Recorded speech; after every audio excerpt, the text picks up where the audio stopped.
Oh,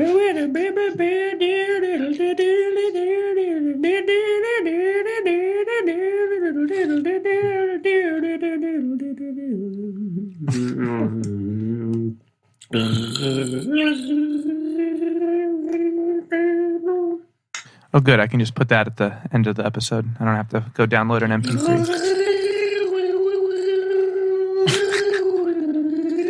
This will be the most alienating intro yet. Yep. So for listeners who have not figured it out yet, Seth has contracted the novel coronavirus, which you may have heard about on the news. It's in the news. But he's going to trudge ahead anyways, because that's what we do. Yeah. And friendship will make me forget. You may have gotten it from one or both of these movies. Yeah. Or the Tears for Fears concert I went to. Oh, man. What a cool place to get COVID from. Yeah, me and all the dancing boomers. It was cool. And that was a good show. You had to have been the least at-risk person in the entire audience. They did play Mad World, though. That was pretty tight. Oh, should we cheer Seth up before we start by playing him the newest MP3 on the soundboard? From the newest drop from the Possession episode. When we were on vacation, Seth, we listened to this probably 10 times a day. Yeah, at least. We were talking about Heinrich. Who is he? Does he fuck you better?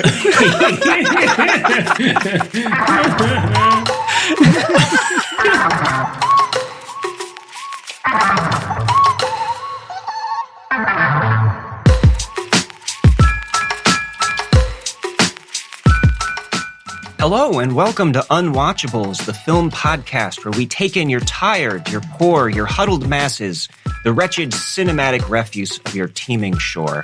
I am Marc Dottavio.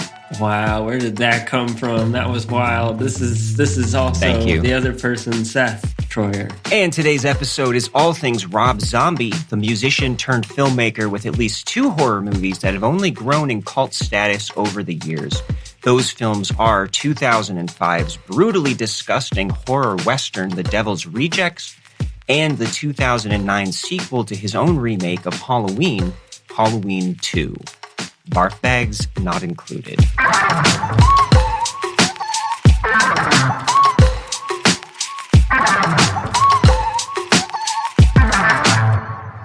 Lord, I can't change.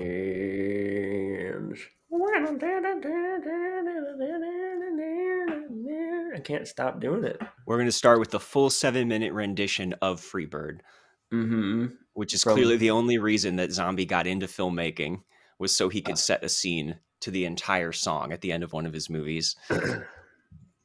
I mean, spoiler, that's the best part of this one. I don't know. Skip to the end. It's a pretty badass scene. You know, yeah, let's start at the beginning. Sure.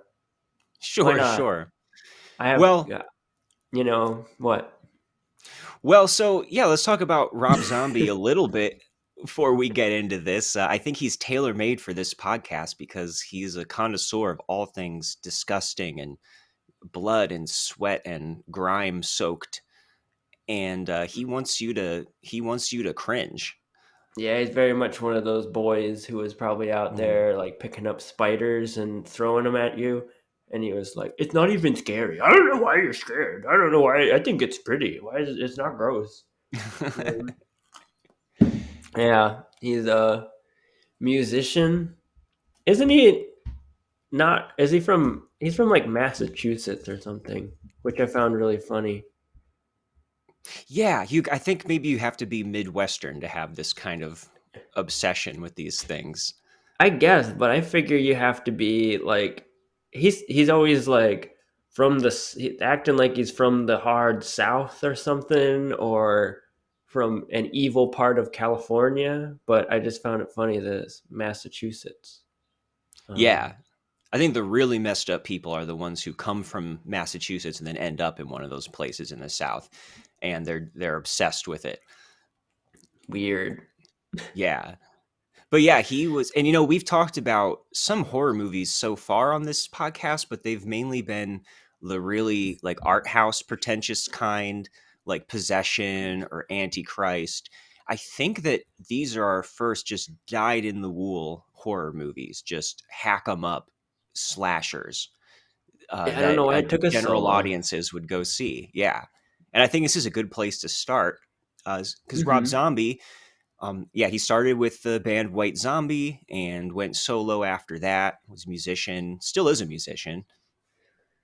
But he was always first and foremost, I think, a horror buff. And I think that's why he has this kind of diehard cult of fans around him, because he clearly is obsessive, kind of in a cinephile way, about horror movies. And you can tell that from the references in his films and the things that he's trying to replicate, and especially in the casting. So we'll talk about that in a lot of these movies coming up, where he'll reach into the horror past and with faces that you'll recognize from, lesser known horror movies. And I think that's kind of a neat thing about him. Yeah. And I gotta say, you gotta turn off this podcast and whatever you say about the rest of his discography, the first White Zombie album, it just rips. It just rips real hard. It's really disgusting and awesome. Um, and that's it for me. I'll leave. That's the end Okay, of the good. podcast. That's Yeah, all I I'm have not to really say. familiar with his music, so I'm glad that you had something to say about that. He's got the Matrix song, burn through the witches and then into the ditches, and that one. Yeah. That's right. That's right. But they all have this, like, his shtick is that he's obsessed with horror. All his, like, I think he directed a bunch of his own music videos, which are really wild. And again, like, he has such a visual eye, like, super over the top, like strobe lights and weird sets and costumes and stuff. And always tinged with a little bit of humor, which I think sometimes is a saving grace, and sometimes it like whether it's in his movies or music is what makes things a little too, like, I don't know, it gets in his way. Which I would argue that's one of my biggest problems with Devil's Rejects and like all of his filmography is that just like I don't know. I think Rob Zombie is really not very funny, and he's constantly trying to act like he's got some really good jokes, got some great screenwriting quips to throw into these conversations. And when has anybody ever laughed at these? It's just it's just the most god awful lines. I think we're on the same page about that, so we'll Bad definitely get into timing, that. all of it. Oh my god. And he's kind of one of those guys where you see one of his movies, and to an extent, you've kind of seen them all. They're very much of a piece. You can tell that they are written by the same person and directed by the same person. And it all started back in 2000 with his debut, which was House of a Thousand Corpses. And he had been trying to make a movie for a long time. And like you said, Seth, he has his stage show is all full of horror imagery. And I believe that he was helping create some kind of a horror like attraction at Universal Studios when he got the idea for House of a Thousand Corpses. And it feels like he What? brings that aesthetic Wow. to everything. And there is kind of a carnival, like funhouse quality, I think, to a lot of his movies, but especially House of a Thousand Corpses, which I say 2000, which was when it was filmed, but it was not released until 2003 because he was getting into this whole back and forth with his movie studio, who was afraid it was going to get an NC-17 and it was just going too extreme. And it took him a while to actually reacquire the rights for himself, and he eventually got it released through Lionsgate. So I was kind of young when that first all came out, but I do remember reading about when is this Rob Zombie movie going to come out, and it's so extreme that they couldn't even, the distributor wanted to just dump it and shelve it. But it did come out in 2003, and I think have you seen that, Seth? Yeah, wow, that's some killer hype. How can anyone resist? Like back Yeah. in the day. And I think it tells you everything you need to know. Like everything for his career is right there in that first movie. And Yeah. I think the best way to split it up is, on one hand, he is singularly obsessed with one movie in particular, which is the Texas Chainsaw Massacre. Uh-huh. Um, and a little more broadly with other 70s horror movies, maybe a little Hills Have Eyes. Manson is a big thing with him. Like every Yeah. single one of his movies, it feels like there's some sort of obsession with the Manson family and that crime, or like yeah, the death of the 60s dream or something like that. He's real obsessed with that. For sure. And, lots of Southern rock, but just generally the setting is usually Southern or at least replicating the look and feel of that with lots of hillbillies. He likes, these demented families and lots of gore, lots of dismemberment, people wearing faces. It's very Texas Chainsaw, and whether he's doing his own original thing or he's doing a very different kind of slasher movie like Halloween, it feels like he's always still running it through that filter. Mm-hmm. Yeah, And then, trashy people getting trashed and smashed. yeah, trailer chic, I want to call it. Oh, yeah. And on the other hand, though, he does have this kind of music video aesthetic where he kind of throws in everything, especially in House of a Thousand Corpses, where it's all just split screen and rapid cutting and kaleidoscopic visuals and filters and colors. And I think that, that probably goes back to his background in music videos. But also, I think that he's just one of the more distinctive visual, like horror filmmakers out there, especially when he's making these slasher movies. These are, whatever you think of them, I think they're some of the best looking horror films. Yeah, like Like, that's how you shoot someone getting like just destroyed by a knifed wild man, Like it's effective. Like in all his movies there's at least like a couple kills that are just like, if you want to get a real visceral reaction out of the audience from seeing, rather than just like a silly Jason like slash to the throat, like the opposite is this, which is just like full octane, especially in Halloween 2, which we're going to talk about later, which the kills sometimes feel like someone getting hit by a car rather than a knife. It's just so intense. Which, yeah, he teeters on like from the get-go on House of a Thousand Corpses and Devil's Rejects on this sort of, is it, it's and it can be hard to figure out which one he's doing. Is it borderline like silly and kitschy, or is he going for this like real brutal, like, no, I want to disturb you and like reach into your soul a little bit, which he does at certain moments, I think, in Devil's Rejects for sure. It just sometimes feels uneven to me. yeah, I think you've touched on the central tension of his entire filmography, which is, on one hand, there's a real tongue-in-cheek kind of feel to everything, where there's lots of characters who are just silly caricatures. There's lots of sick humor. The stylization is very heightened. There's a sense almost of a remove that he's commenting on these things a little bit, that he wears his influences on his sleeve, and there is kind of a silliness and a perversity to it. And then on the other hand, he goes hard into the sadism and the brutality and sexual violence in ways that make you uncomfortable and are often very hard to watch. And those things too, being side by side like that is always going to vary from movie to movie, how well you respond to that or how well it works. Is he being Right. frivolous, or is he really trying to push us to feel pain? Because these are not easy watches. Even his tamer films are not. Right, where like House of a Thousand Corpses feels more the other way, where it is just like more or less all the way into just like gross out, just absurdism for the most part. It doesn't really feel like he's trying to touch on anything real. Here he's, with Devil's Rejects, he is venturing into a place where he's trying to create this family that are sort of based off the Texas Chainsaw family, right? Mm-hmm. But they're a little bit more, maybe a little bit more fleshed out, maybe a little, well, I don't want to say less extreme. They're still pretty damn extreme because they are sadists. They are like, there's the brother who looks a lot like Rob Zombie, and our introduction to him is him sleeping with a dead woman, basically in his bed.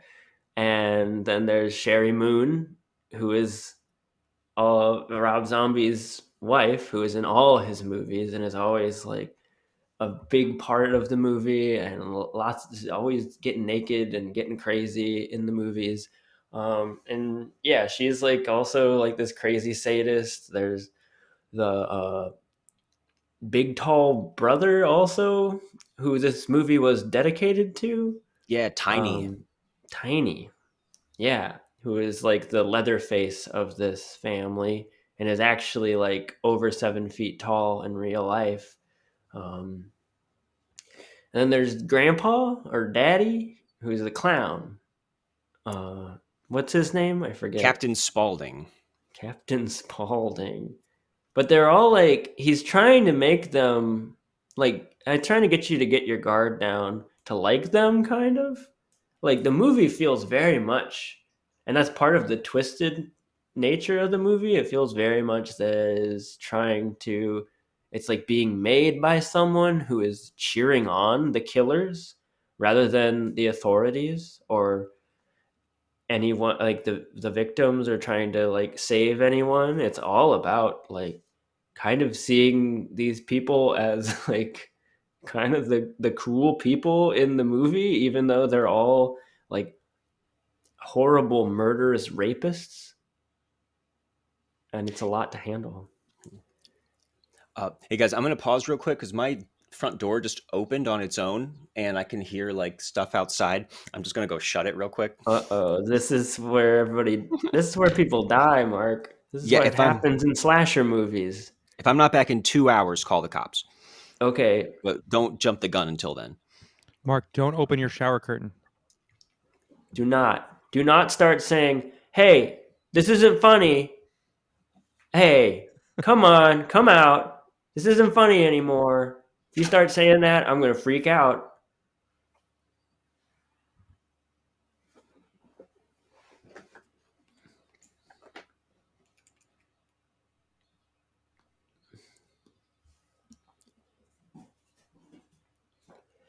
Okay, I'm good. Everyone good? I'm good. Okay. Mm-hmm. Yeah, I think that's the main difference between the two movies, where House of a Thousand Corpses kind of takes a more standard view of we're following a bunch of pretty standard personality-free teenagers, and we start with them and then eventually end up where we meet the killers. But I think it's clear, even in that movie, that Rob Zombie is way more interested in the villains than the victims. Like that's where his interest lies, and The Devil's Rejects basically runs with that idea. But I should say that we meet most of these people, like you said, in House of a Thousand Corpses. So even though you could definitely watch it without seeing corpses, that is the film where we first meet. You mentioned Otis, played by Bill Moseley, who horror buffs will probably know from the Texas Chainsaw Massacre Part 2 as Chop Top. And you said his wife, Sherry Moon Zombie, is playing Baby, who is, I think their relationship's a little nebulous. Like maybe they're all siblings. It seemed a little unclear to me, at least at first. But then we do have Mother Firefly, who's played by Karen Black in the first film and is replaced by Leslie Easterbrook for The Devil's Rejects. Forgot about Mama. She's good, but it is a shame to kind of lose Karen Black because that's another person who brings a lot of like film history with her. Mm. And then you mentioned Captain Spaulding, the clown, who I think is probably the most memorable character from the whole series, played by Sid Haig, that you meet in the first film and becomes a lot more central in this one, who's just this vulgar, sometimes kind of funny clown. I think if anyone gets closest to selling the dark, perverted humor, it's probably some of his stuff. And I don't know, that Baby starts calling him daddy in the second one, so I guess we're supposed to assume he really is like the father, but he doesn't live with them. He just operates this sideshow attraction and kind of is related to them somehow. And in the first film, you're not even sure if he's totally a bad guy or not until the end. Mm. And But he is. anyways, and this takes place in the 70s. Actually, it's set in 1978, which was the year that Halloween came out. So another connection there. Mm. But now we get to The Devil's Rejects, which is weird. It almost doesn't feel like a sequel so much as like a spin-off or something. Doesn't it feel Yeah. that way? Like these are movies do have completely different feels to them. Even opening up the genre, this has more of like an outlaw on the run or even action movie kind of feel along with the horror right from Yeah, the it feels opening. way less carnival, way less haunted house, and way more. Yeah, it feels like a outlaw, almost cowboy movie or something that is just constantly acting like it's not what it is, which is this horrible murderous rampage. It like the music and the way things are uh, given to you in the story. It's constantly trying to trick you or something into thinking that like this is just like some wronged outlaws, it's just, we're all like these outlaws, they're, we just want to be free. And then you have to like keep on reminding yourself that no, these guys kill people and fuck the dead bodies. um it's not just They like, sure oh, do. they stole some money from a bank or something like you're used to in this sort of movie. It's like, no, it's like they are demonic monsters. Yeah, and we start right away focusing on them. They're the protagonists of this movie. And the very first scene is this siege with the cops coming out to their compound where there's just almost literally a house of 1,000 corpses. I think they say they found like 70 or something bodies in it. And there's just this big shootout with the cops. So already this is more about like gunfights and stuff in the beginning and does have that kind of Western feel. 70 corpses is not 1,000, so No. maybe they aren't so bad. Yeah, we've been underestimating them, I think. Yeah. But then the mom gets arrested, everybody else escapes, right? Yep. And there's like this sort of, is he religious? The cop that's after them, that they killed his brother or whatever, and he's really like hell bent on revenge on them. And he's sort of painted as a villain, and he is like extreme and, like this big, mean, like bending the law and breaking the law kind of cop, which is interesting to see that sort of shift that you're constantly dealing with, which again is like, every time I look over here, there's a evil cop doing evil shit, and then every time I go back to the quote unquote heroes, they're, sexually assaulting people in hotel rooms and shooting people. So it is like, where do I turn? Where do I turn, Rob?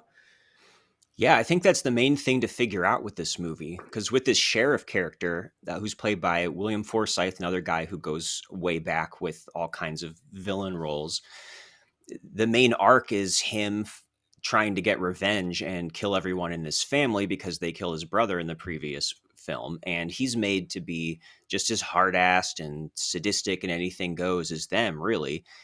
And so you have this strange dynamic where we're following these killers like they're the main characters, even though we see them do things that are incredibly horrific and not fun at all.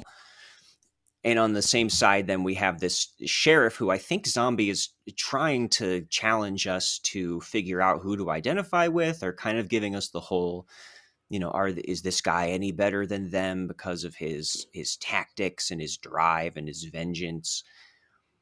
And I remember at the time when this came out, in 2005, in this, newly like post 9/11 going into Iraq kind of thing, this got a lot of credit. I think a little too much credit for being kind of a commentary on the whole, use of torture and vengeance, Patriot Act stuff in the kind of the way like the show 24 was doing at the time of, people were kind of ascribing that meaning to this, Oh, I could totally see it. I mean, right? even down to the guns of glory, going out in a blaze of glory sort of feeling to the whole thing, like give me freedom or give me death. Very Confederate kind of feeling to this movie. Very like, this is American. This is what America is all about, kind of thing, which is like extreme freedom, freedom to the like furthest length where I can absolutely indulge whatever comes into my mind and do whatever I want with these guns and go against authority if they think that, you know, I can't do whatever the fuck I want to do. It does and again with Freebird and Leonard Skinner and stuff playing in the background, it's hard not to imagine this in the wrong hands. As much as I don't want to be that guy, like it's hard not to think of some grandpa like watching this and being like, hell yeah, brother, I do what I want. You know. Yeah, but do you think, Seth, that it lands on a particular perspective about who it's wanting you to root for? Because it was No. hard for me to identify with anybody in this, from the sheriff to the family. Really, anybody who isn't one of the terrified victims, it was hard for me to really get a rooting interest or even be particularly interested one way or the other. It's like what happens to them. Yeah, and I think what you're saying is what I felt. As far as Rob having any sort of like, I don't know, direction, I think that's sort of like his problem is like he's just kind of irresponsible with that and doesn't really give a shit. As it seems like for a second, like he wakes up in the morning, goes to like make a movie, and he's like got a little bit of a message, and he's trying to get somewhere with it, and then like an hour later, he's just like, but fuck it, you know, like let's just fucking balls to the walls and be crazy, and who gives a shit, you know? It keeps on. It's like zigzaggy for me in a lot of his stuff that it seems like he's getting at something for a second and then he's got to like turn the camera at something just stupid or just frivolous, which is fine, but it makes it this sort of jarring experience sometimes where I kind of wish it was just one or the other. Yeah. It's like anything that he comes up with. It, for they or every single movie that he's done in the end is more about realizing just his kind of fetishes for this kind of stuff. You know, the kind of characters he wants to show, the kind of humor, the kind of violence. And I think that stuff does overtake anything, you know, thematic or anything else that you could take away from it. And this just kind of flirts with that. But I do agree that it ends up on the side of it being just the genre piece that he wants it to be. And Yeah, part of it almost feels like, and I kind of like it if I'm seeing it in this lens, that it feels almost like a John Waters sort of thing, where it Mhm. is like this crew of people. It feels like they're probably having a really good time on set. I imagine like this is Rob Zombie doing basically whatever he wants. It feels like, and he's like bringing his friends and his wife is like one of the stars of the movie. So it feels like they're just like making this for themselves, doing what they want, and like oftentimes like in a stream of consciousness sort of way, I think, with some of the like shots and stuff they just like throw in or improvise probably too. Which I appreciate that. I appreciate that sort of like, I don't know, fuck the end result. Like we're here like making the movie and like having a crazy day with like sets and costumes and stuff. And that's kind of cool. But again, like it feels like then he gets serious and then he loses it and then he gets serious and then he loses it sort of thing, you know?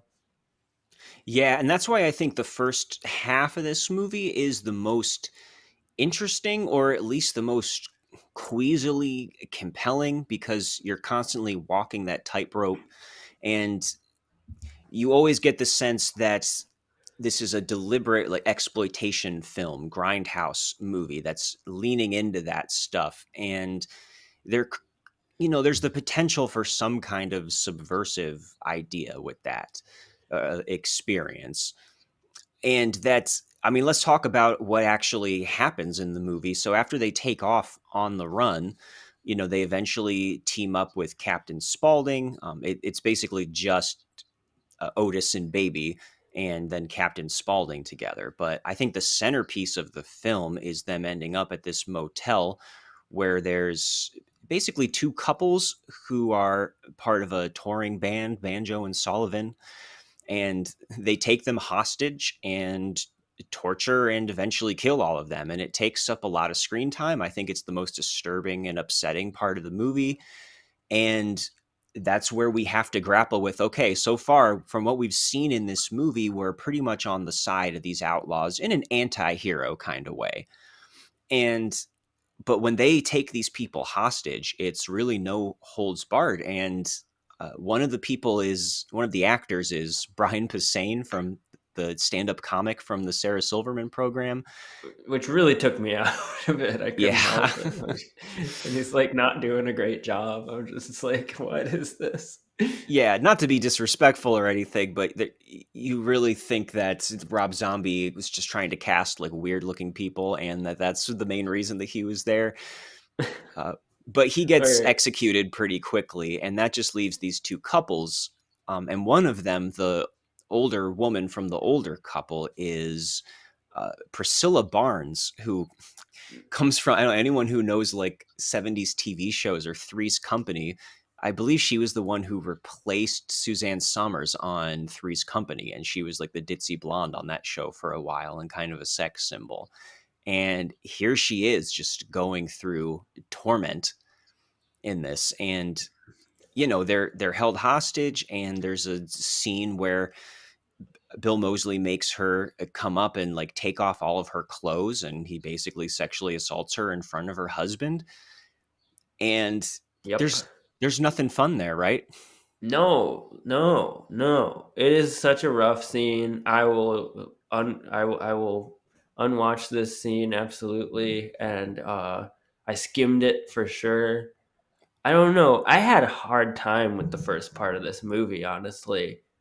I just felt like I instantly was so repulsed by it. It was instantly really hard for me the second you're introduced to the one brother in the family, and yeah, again, like he was fucking a corpse, and I'm just instantly like, I just keep on thinking about it throughout this first part of the movie. I think maybe some viewers like they can just get into the grimy fun of it and keep going with it, but I just like was instantly just like so turned off by this movie and just not having a good time. And then the hotel scene comes, and I'm just like, and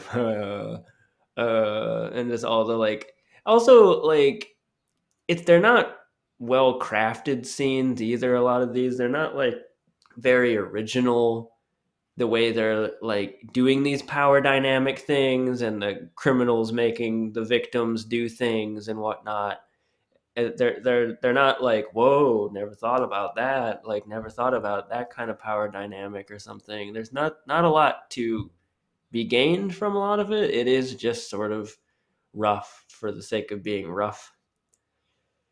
Yeah, there's a part where the younger woman wants to go to the bathroom, and Baby will only let her if she slaps the older woman and makes her do it like harder and harder. And just those kind of disturbing, really mean little details are all over the place. And yeah, and for some reason it still doesn't even like get me there in that sort of place where like I feel like I really saw something. I don't know. Even that is just like, I don't know. It's just kind of boring, kind of just gross. Like, period. Not much to do with it. Not much to be gained. And in the meantime, Otis is taking the men out somewhere to dig up some guns and just kill them. And there's another kind of pretty mean-spirited scene where he, the guy's trying to pray to God for his life, and he makes him plead to God and say, "Go ahead, tell God to strike me down. And if he does, then great. Then your God's out there to save you." And he just starts pleading, and he starts going, "Bless the bunnies, bless the little birds." It almost feels like it's mocking, like the movie is mocking him. And yeah, They all end up dead, every single one of them. He comes home with the face of the younger guy cut off and makes his wife, who's the only one left alive at that point, wear it. And when they leave her alive, and when she's discovered by a maid, she goes running down the street hysterically, and a truck hits her. And that's the end of all those characters. Thanks a lot. I don't know. And from that point on, how do you feel spending time with these people? Because after that, the victims kind of dry up, and it just becomes about the sheriff being trailing these guys. And they hook up with a bunch of other people. That's typical Rob Zombie casting. The Devil's Rejects have these friends. One's played by Ken Faree from Dawn of the Dead and From Beyond. Again, a lot of horror buffs will recognize him. We get Michael Berryman from The Hills Have Eyes. He plays the mutant in the original Hills Have Eyes. Yep. And in the meantime, the sheriff hooks up with Danny Trejo, Machete himself. He's everywhere. He's in all the movies. Yeah, especially Rob Zombie movies, and Diamond Dallas Page, and they're the ones who are helping the sheriff find the Firefly family. So we get a bunch of that. There's even a little cameo from PJ Soles from the original Halloween, who played Linda, one of the few people who die in that original movie. She's the mom. What? She's the mom that Captain Spaulding punches and steals her car and freaks out her little kid. Wow, you're such a little quiz kid. And I kept vaguely recognizing so many people, and then I'd have to hop on, Wikipedia, and then say, "Wait, PJ Soles, I know that name." I'm impressed. And so you have all of that stuff, but then I feel is troubling as the first part of this movie is, there's at least the kind of morbid fascination to what's going on and how you're going to process it. Whereas the second half is what got kind of tedious for me, because it kind of revealed that these aren't very interesting characters, and either the sheriff or the family. And so when there aren't victims that they're terrorizing, this second half of this, I think, really started to drag for me. And since there was nobody to root for, it didn't feel challenging so much as I was just indifferent as to what happened to anybody. If anything, it might be a accidentally realistic take on these people, that they're quite often, despite our fascination with these fuckers who do fucked up shit, that they're quite often pretty unoriginal and boring people, and even just kind of dumb and lame. They're not always these big brained characters in Heath Ledger's Joker or something like that. Quite often they are in reality just these boring fuckers, and that is kind of what you feel in this. I do think I was more entertained, at least, by the second part of it. I don't know, because they are just hanging out, and it gets back to that more House of a Thousand Corpses, they're the Addams Family or something. They go and they hang out at this sort of safe hold with this one guy who has a bunch of cocaine, and they party and stuff at his place. And I don't know, there's just some levity. Maybe that's part of it, that I was just begging for some levity for a second. Just relief. Yes. And it's still not great. It's still, pretty by the books, silly lines and whatnot. Yeah, speaking of that, he has a very particular way of writing dialogue, which goes through all of his movies. And I'll get more into this when we talk about Halloween, because this is kind of a little more in his wheelhouse, at least. These are these outrageous caricatures in the South, and everybody is a pervert and making bad sex jokes just constantly. But it really, when he does that in all of his other movies with every character, no matter who they are, you start to realize, this guy's just not as good of a writer as he is a director. And he's just not very funny. I feel if I was hanging out with him at a bar, he might be kind of fun, and we'd talk about music and stuff and horror movies, but then he would start making jokes, and they would just be silly potty humor, like low hanging fruit, and I'd just not laugh, and he would just give me a punch on the shoulder and be like, "Oh, lighten up, man! Come on!" And it'd be like, that's how his movies feel. I'm just like, I don't know. All you did was put "fucking" in the middle of your joke, and now you think it's funnier or something. Like, or like, yeah, I don't know. Yeah, it is one of those things where the fuck is like every other word, no matter who is talking, which is, a decision, but also kind of a crutch. It feels like it definitely loses its impact by like the 10,000th time that you hear it. Yeah, this is what mom means when she says, like, that just means you can't come up with anything creative to say. Right. And quite often I would argue with mom about that it's, no, it's a word that people use and people say fuck and it's realistic. And then in this one, though, I would say, Mom, you're right. I think he just kind of can't get the words to sound right and can't get them out. And sometimes the actors can't even act very well and they forget what they're saying. So they say like fucking fuck pussy man, fucking pussy man. Yeah, Rob Zombie's mom really should have polished this script and added some more vocabulary to it. Yeah, made it nicer. There's this really weird scene too where they discover that these killers have named themselves after like Groucho Marx characters in Marx Brothers movies, and so they Oh call in a yeah. film critic, which is a really weird scene because this guy comes in just doing a whole hammy shtick as this pretentious film guy who pretty much looks like Gene Shalit with like this ridiculous mustache. Yeah. And he's as much of a character as anybody else, but he is so over the top and just listing off movie trivia. And I wonder if that's Zombie's way of poking fun at critics in general who don't usually receive his movies very well. And if so, he couldn't be more obvious about it. True. I also think maybe he likes those movies. So yet again, it's like, I like this. I'm going to find a way of fitting it in. Yeah, so that's pretty much the latter half of the film is just them partying. The sheriff eventually finds them and catches up with them, ties them up, and starts torturing them, which might be where Zombie is making some kind of a point or touching on something. Maybe. I'm not totally sure if he's just assuming that we're all supposed to be appalled by what he's doing because he's stapling pictures of victims to them and hammering nails through their hands. And he No, really is taking yeah, on the it really role of is the just villain like at that now I'm point. watching. Yeah, now I'm just watching a murderous cop be mean to murderers, and it all like cancels out. I don't know, like at that point, I don't know what I'm supposed to do with it. And there's not even a big showdown, really. Tiny just shows up, who hasn't been in the movie since the beginning, and rescues them and breaks his neck, and that's it.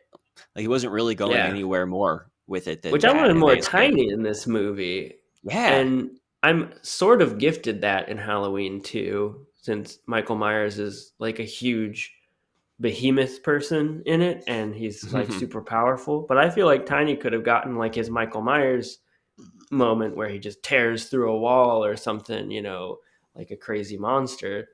But I mean, yeah, whatever. Tiny is interesting. I was into him. And And now we're pretty much are we to the end? yeah, we get our little climax / ending afterwards. Which is a secret short film at the end of this movie that actually kind of rocks.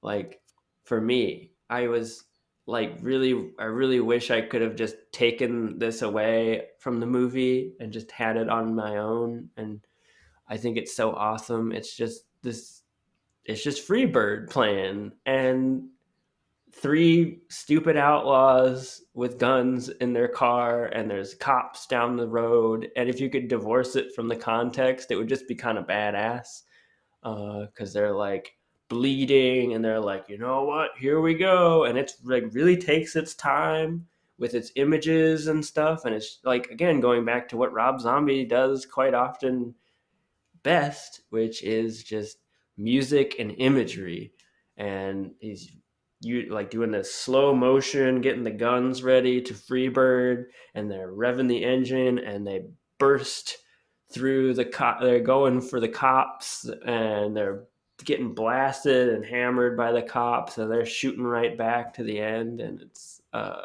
you don't know if they survive or not. I know there is a sequel to this, so they survive, I guess, but I do like that it's kind of left ambiguous. It just kind of fades out at a certain point in all the crazy chaos, and you're Yeah, it just seems like, they likely that they probably could died, survive but who knows? Yeah. unless a sequel was needed. And so once a sequel was needed, they weren't dead anymore. Yeah, because it is like throughout the movie they get shot like a billion times and they get like stabbed and everything. They are like, again, that's one of the cooler parts, like this when it ventures into that like over the top cartooniness where they can just get shot and stabbed and they can just keep going, like, because they're killers and they're beyond your understanding. Yeah, and however it ends up, it does seem like they're kind of going for a death by cop suicide almost, where they know they're not going to make it out, so they're just going to charge ahead, guns ablazing, and Mm-hmm. take the bullets. But it is weird because it intercuts it with these like home videos of them smiling and laughing, like, oh, the good old times, like this is Thelma and Louise or something at the end. Yeah. Which, I don't know, is he trying to do something almost comedic or like a takeoff on that kind of ending? Or did he just need to really pad this out as long as possible because Freebird is like a 7-minute long song? I really felt like this was drawn out a little bit more than it would have been if he wasn't just dead set on, I got the rights to this song and we're going to hear the whole thing and that's my ending. And If I this want it to movie be a could have music video. stuck with more of, and I don't mean to harp on it so much, but yeah, the two directions that it splits in, and if it could have just stuck more on the absurdism, like cartoony level, I think the home video stuff would have worked a lot better, and I would have been able to sort of like, okay, in the context of this weird little universe, it is kind of funny because it's like a warped version of the Adams family. Like, oh, you're gonna miss them. Those poor guys getting shot up. But it's too gruesome. It's too brutal and real at certain points for me to indulge that, even as like a joke, which I think it is supposed to be like an absurd joke that like, oh, you're looking back at the good times with this horrible sadist when she was a little girl or something. Like, can't get there with it. And I think the best defense I could come up with is that he's not making the violence palatable in a way that would encourage you to relate to these people or root for them. That he doesn't shy away from how horrific it is, and you can question exactly what the motive is or what the end game is for all of that. But I don't know, at the very least, he's not sugarcoating any of it to make the violence look attractive, at least when they're terrorizing that family. Or he's not Yes. trying to tip the scales so that it's easier for you to identify with the main characters. So there's maybe a kind of integrity to that, even if it doesn't add up to much in the end. Maybe.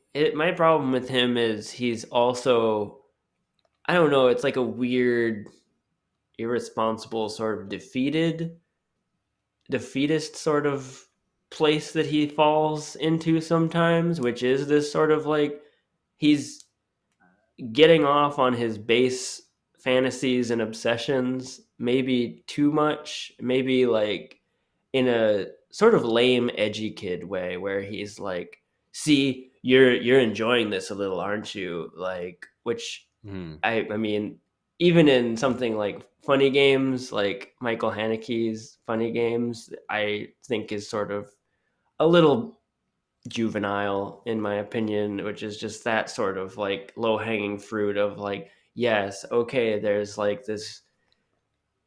this naked woman here and she's getting like, but she's also getting brutalized, but she's also like framed in this way, like for like to be attractive or something. And it's just like I get it, but also it's low hanging fruit. I don't really understand what the point is. It doesn't go anywhere. Yeah, and frankly, this is no funny games. So Well, he doesn't have no, that kind of control over what he's doing. no. But that is that way that you are feeling like you're still seeing his id the whole time, I think is part of what has made this a cult classic in some corners, that people who are most concerned with the whole auteur theory are seeing this as like the fullest, purest realization of his instincts and what he is obsessed with in exploitation films. And if you just like that kind of purity for its own sake, then I could see how you would see this as a masterpiece or his masterpiece, and that it definitely pushes buttons and feels dangerous. But yeah, for me, I would need a little bit more than that, or maybe that his pure vision is pretty limited in the end and doesn't have, there's a low ceiling to it, and he achieves it in parts of this movie, and then frankly it's just too long and too much. Yeah, it's too This long, felt and it long. feels like he would just, yeah, the conversation you would have with him would just constantly veer back and forth between him being able to either like call you out for not taking it serious enough, and then once I do take it serious enough, he would and like maybe point out a flaw of some sort or a place where he's being even like irresponsible with like the message of it being like this pro freedom in all ways and this sort of toxic Americana thing. Like I feel like he would just answer me with like cross arm, be like, "You're taking it too seriously, man. Just get into the blood and sexy tits, you know." And I'm Or do you like, think he's look, equating that with the serial killers in a critical way? equating You know, the the way the good sheriff parts. is and the good old boys and their vengeance and gunning everybody down. Is he trying to make us feel that they're just as bad? You know, who's the real bad guy here, kind of thing. I I don't even know. It's just so half baked. So much of it. Yeah, I agree. Like it gives just enough that people could use that as a way to defend it. I just don't buy it. Mm-hmm. Tony. I guess I guess it took 30 days to film this.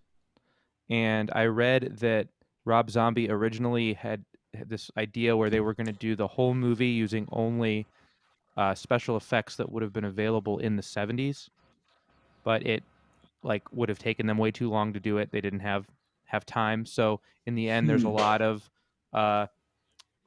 computer, CGI stuff going on, but they did use squibs for all the gunfights. So that's kind of cool.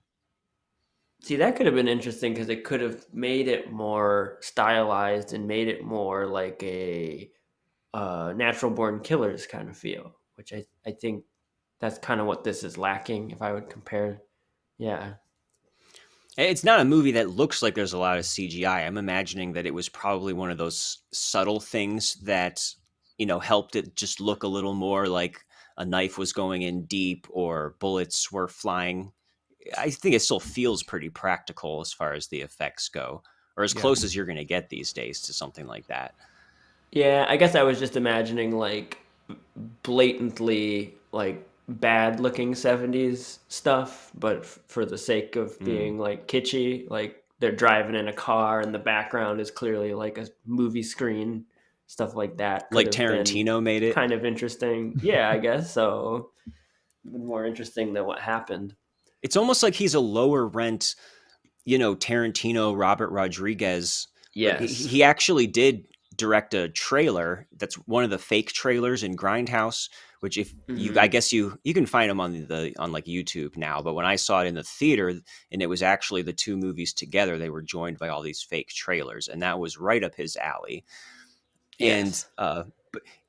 and you could see that he might be into the same kind of things as those two directors with the exaggerated film grain and cigarette burns and the film strips and all of that kind of stuff, but he doesn't push it that far, and he doesn't Yeah, seem and to I be would that much of a say, visionary.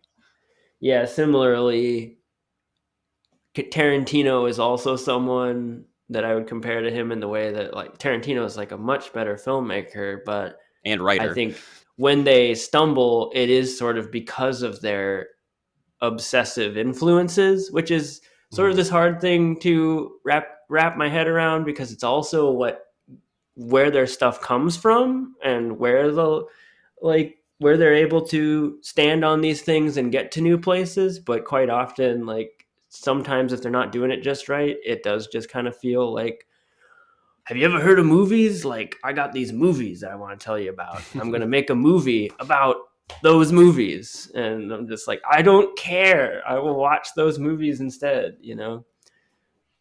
Yeah, I hear you. So let's assume that we can't just unwatch certain scenes. You got to take this whole movie or leave it. Would you unwatch The Devil's Rejects? Well, yeah, I guess so. I think it kind of sucked. And I did not have a good time, even though, again, certain scenes, like the hotel scene, makes me want to watch this. The Freebird scene is very cool on its own, and I just wish I could have just watched that on YouTube and just said goodnight to the whole thing. But that's how it works sometimes. Yeah, and I guess maybe for that same reason is why I wouldn't necessarily unwatch it, but I'm not on the bandwagon. This went even further down in my estimation watching it this time, especially as it went on and on and on. I had high And hopes for it. That's the thing for me. Yeah, because I've been kind of going through his filmography, especially since I'm actually a pretty big fan of the next movie we're about to talk about, and I like Lords of Salem, but yeah, this one and House of a Thousand Corpses too kind of like fell flat for me, and I don't know if I think there is just a particular thing that he does that I like, and there's a lot of what he does that I don't like. And yeah, this showcases it. And I'm definitely not going to be watching Three from Hell, the third installment in this, which I haven't seen his last two movies because they both, even his diehard fans, seem to be pretty critical of them. And I kind of got off the zombie train after Lords of Salem. But it seems like that could only be more superfluous. Like, this movie runs out of gas before it's over as far as what is interesting or compelling about these characters. Yeah. And the idea of him bringing them back again for another belabored run around with them that nobody even has really been bothering to defend seems like just a bad time, bad idea. And frankly, like, he's so out of ideas at this point that he was just kind of being reduced to fan service. At least that's what's in my imagination anyways. Yeah. Or again, like, just doing, again, which was the thing that I always appreciate about him is just him doing whatever the fuck he wants, which I think he likes these characters a lot and he likes this story. So he's going to do a sequel, whether you like it or not, kind of. But I'm not going to watch it. Me neither. We can get together and have an unwatch party for that. We'll just sit and stare at the wall and be like, wow, we're not watching Three from Hell right now. And then like an hour later, we'll be like, man, we're still not watching Three from Hell. Wow. Yeah, and it's just getting better as it doesn't go. Yeah.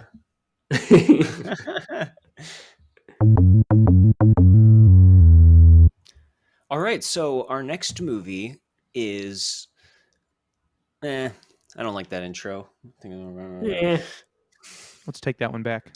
All right, everyone, it's time.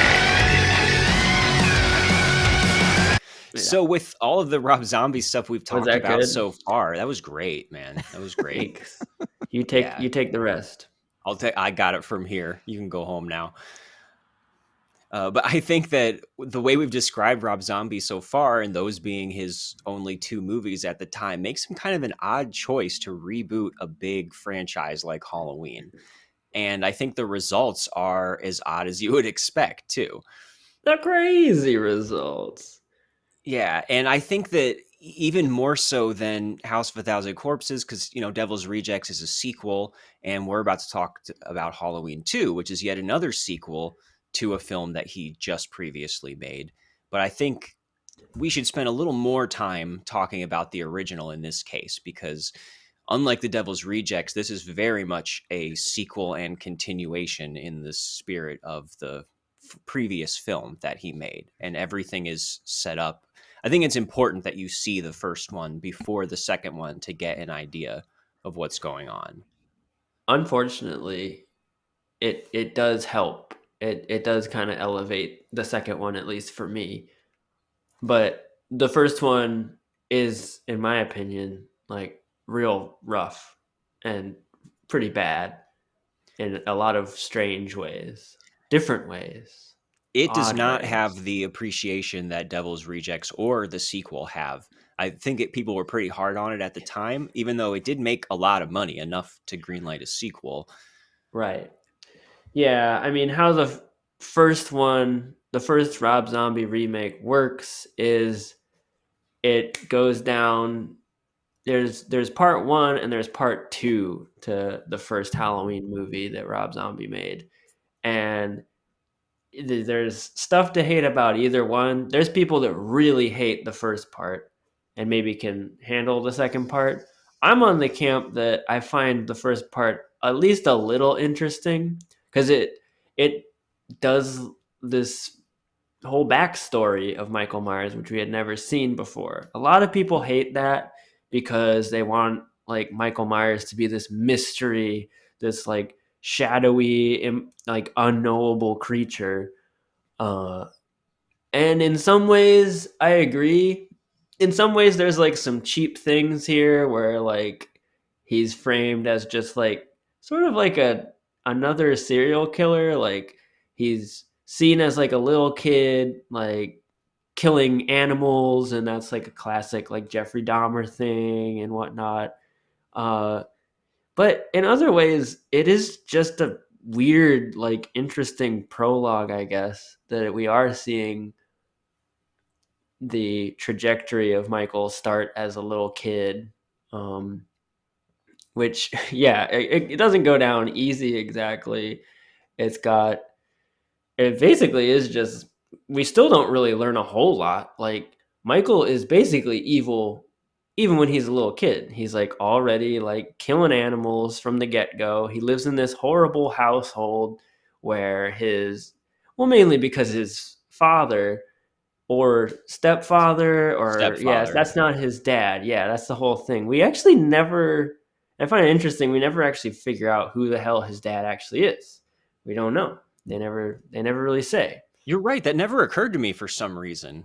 And multiple characters, including Michael's sister at one point, mentions that, and it like as like a big point. They're like, that's not my fucking dad. And it's like, it almost calls attention to it, but it's not really explored. But it is interesting that like, yeah, there's just like this amorphous father or something.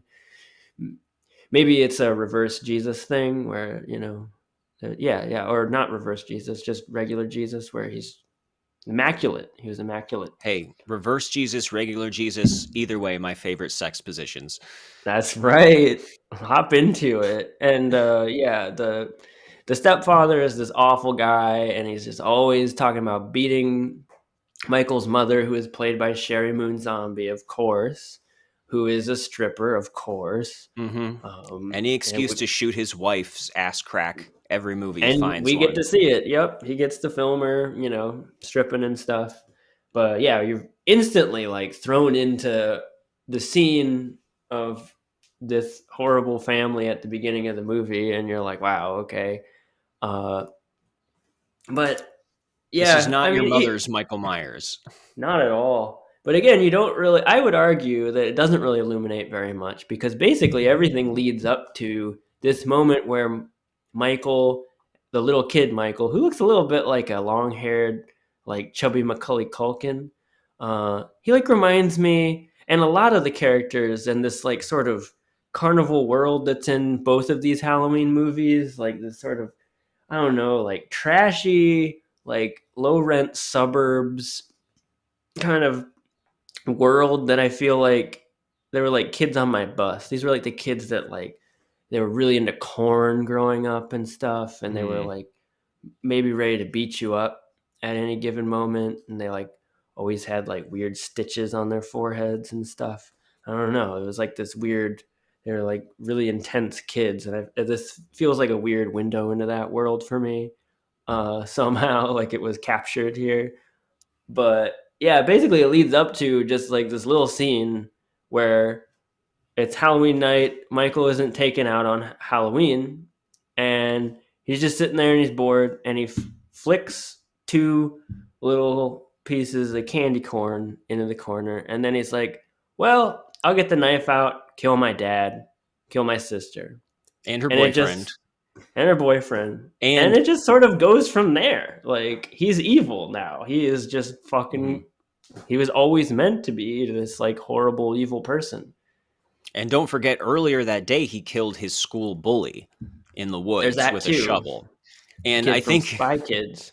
I think that gets to the heart of the difference between this and the original Halloween is that, you know, in the original, we have this opening scene where little Michael just kills his sister and that's it. He's put away.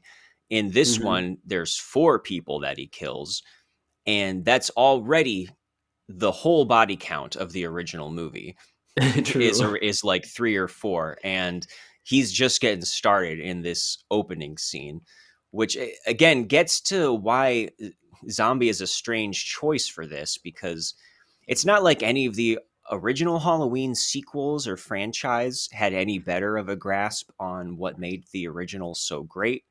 Like from the get-go, from Halloween 2, the first Halloween 2 from the 80s, immediately starts giving us explanations. That's where the whole thing that he's actually Laurie Strode's brother is introduced, and they all up the body count and the gore. So, I mean, that's nothing new for this series, but if we're talking about this being a remake of the original, that movie is just completely removed from Rob Zombie's sensibility. It's this minimalist exercise in just slow burning dread and suggestion. At least a third of it takes place in broad daylight, and it's just the shape, as Michael Myers is called in the script, just appearing and disappearing around the neighborhood. And it's really just about how John Carpenter can use the widescreen frame to build tension and unnerve you and turn this neighborhood into a cavernous, shadowy, scary, unsafe place. And I think that's what makes it so great. And it's a very low body count. It's not terribly violent, except for, you know, a few moments. But now we're 7 sequels later that this has all been driven into the ground. And I think the only worthwhile one in that whole run really is maybe Halloween H2O, the first time that Jamie Lee Curtis returns to the series after part 2 and kind of gives Michael a good send-off, I think, but there's no such thing as a send-off when there's money to be made. So they immediately retracted that. And we could talk about, I think these movies have kind of something in common with like the 4th and 5th installments of that series, which we can get into maybe a little bit later. It's really, by the second one, it is a celebration and a culmination of all the movies in a way. It's definitely like taking all the ideas that have been sort of half-assed and trying to bring them, you know, not exactly to a full-assed place, but I don't know, trying to contend with a lot of them, which I appreciate. And I think that is sort of where your mileage may vary on these 2 remakes / sequels / celebrations, that they are sort of, you know, they kind of take Carpenter's legacy and they wad it up, and they like, he's just like, I don't know, I don't give a shit. He's going to do what he wants with this, and he's going to do what Rob Zombie would do if he was given the raw idea of what Halloween and Michael Myers are. If he even if like he hadn't seen the movies before or something, it's like he's just going into it fresh. And I mean, even when it's not doing it very well, which quite often it's like veering off into really stupid places, I think it is at least more interesting than if we had gotten just like a straight remake of some sort with this. Or If anything, it's like it's a secret sequel, especially Halloween 2, Rob Zombie's Halloween 2, which is just sort of like, okay, I've done the work, like I did the job that, like, for the studio, in a way of like making the Halloween remake, which is of course going to get seats filled and stuff. But in a way that like a Halloween sequel would have never gotten it. But by the time Halloween 2 rolls around, he is like throwing the rule book out and doing exactly what he wants. And it is very different. It is not a remake of Halloween 2, the original Halloween 2, which that's sort of I would say that it's way worse, and we see evidence of it being way worse when he is just being in the service of Carpenter's legacy and trying to remake the movie, which in the first of the remakes that he did, it is super boring in the second half. Even if you can have your qualms about the prologue at the beginning, which is maybe explaining too much, but it is more original. And the second half for me is just so bad because it is sometimes like it feels like scene for scene, shot for shot, like trying to just be the original film, like condensed into the last 40 minutes of this movie, basically. And it's super boring and like not well done. That's the big issue with this first one that at least the second one doesn't have. Mm-hmm. That he is having to split the difference between, all right, both of these movies are definitely the most distinctive Halloween films that seem to have a sensibility behind them since the original, for better or for worse. He does make it his own, and these are Rob Zombie films. But this first one has this weird balance where he doesn't really do, suspense and formal elegance and all the stuff that makes the original Halloween great, but he does have a real reverence for the movie. And he is tasked with kind of relaunching the whole franchise. And it ends up with this weird half and half where it is Rob Zombie, but he's got to spend time on this origin story, and he's got to spend time making what is a really close remake of the original. So, like you said, this is split right down the middle. We get the first like 50 minutes of this movie gets us to the point where the original does in like 15 minutes. So we get nothing but motives for him. This kid is abused and bullied, and he's also just kind of a garden variety sociopath who kills little animals and is trying to just make him into a normal serial killer, which I think a lot of people have recognized is totally opposite of just this inexplicable elemental mystery that is Michael Myers. And that's what makes him interesting and scary. And that's just gone here. That's just not what he does. And instead, once, he kills everybody and ends up in the mental hospital, he eventually turns into a pretty different Michael Myers, who's like this hulking, stringy-haired wrestler, basically. Yes. Played by an like, actual wrestler, Tyler Mane. Oh, I didn't know he was an actual wrestler. Yep. Yeah, he's like the Incredible Hulk version of Michael Myers. Which is, again, very different than the sleek and quick and like borderline, like he can teleport kind of Michael Myers. This Michael Myers does not teleport and wow, he's right behind you. He tears through the fucking wall and grabs you and pulls you through. Like that's the kind of Michael Myers that Rob Zombie has created, which I think he wants him to for be me, Leatherface, like every other one of yes. his killers. That's what he wants him to be, is this big, dumb, hulking Mhm. guy who can crush your skull in his hands. Which even in the first one, I think still, to its credit, does add a different kind of mystique to Michael Myers. You're like, what is moving this person in this way, and how is he's a literal monster at this point. he is still sort of this otherworldly, like impossible creature to you, in just like sort of a reversed way.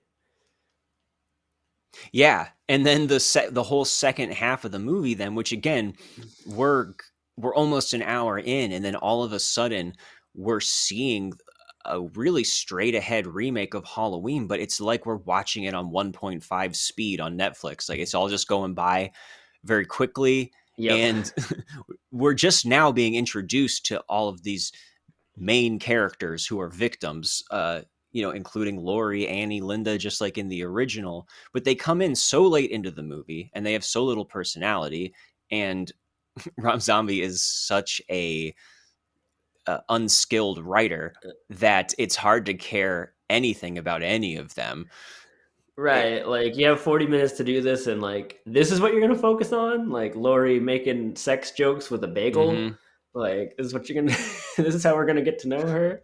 But I would argue that as a person who does like the second one, it is worth watching the first one because it does introduce Lori, and it does introduce is it Annie? I think the other character Yes. who carries over into the second movie, who doesn't really her arc is leads to her death finally, like in the second movie, which is like this climactic moment in the second movie that is really brutal for the characters. So in a way, it's something that does start here and does build.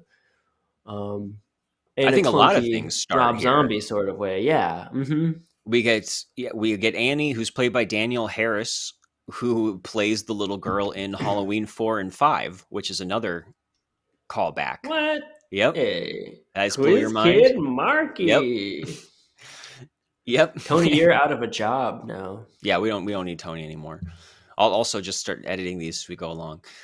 Mm-hmm. And her father is. I know. I won't. I'll take that back. And her father is Sheriff Brackett, played by Brad Dourif, who's Chucky and a bunch of other, has been in a lot of other horror movies. Yeah. And his whole stable is back. We get, in really small roles. Just in this first one, we have Ken Faree again. Danny Trejo shows up. Like you said, his wife is the stripper mom. Even Bill Moseley and Sid Haig from Devil's Rejects make small appearances. So his whole stable is back in that John Waters kind of way again. And I'm sure it was good work for all of them. Yeah. Last thing I would add about the first one is don't watch this is one of the few movies where you don't want to watch the director's cut, because there is this awful scene that was left on the cutting room floor and it should have stayed there and died. That's all I'll say. It's a really horrible, like, sexual assault scene that is just like, why is it in there? Oh, wonderful. Why would anybody need this? But I would argue that the Halloween 2 director's cut is pretty worthwhile. Well, I'm glad to hear you say that, because I watched the theatrical cut of the first one and then the unrated director's cut of the second one. That's the way to do it. And the first one is already too long. This is another hour and 50-minute movie. Oh, yeah. All of these are some of the longest slasher movies out there. It's kind of crazy. And it's too much, especially when this first one gets to the ending, which is this super extended chase sequence. And it's the first time in a while that it kind of goes off book a little bit, but all it is Michael chasing Laurie around. And at this point, we know that she's his sister. He knows it, but she does not. And she never finds out before the movie ends. Mm-hmm. And the movie in the first one doesn't pay that off at all. So it doesn't do anything interesting with that. And one thing I've neglected to bring up that's important to the second movie is Dr. Loomis, who was played by Donald Pleasance in the original. And here is Malcolm McDowell in, I think, a inspired bit of casting. Yeah. At least in this movie. Yeah, and I do feel like he's kind of wasted in this movie too, because it kind of threatens to do something interesting with their relationship, but in the end, it just becomes a remake of the original, and that means that Malcolm McDowell is just chasing him around the town all night, and nothing comes of that either. Right.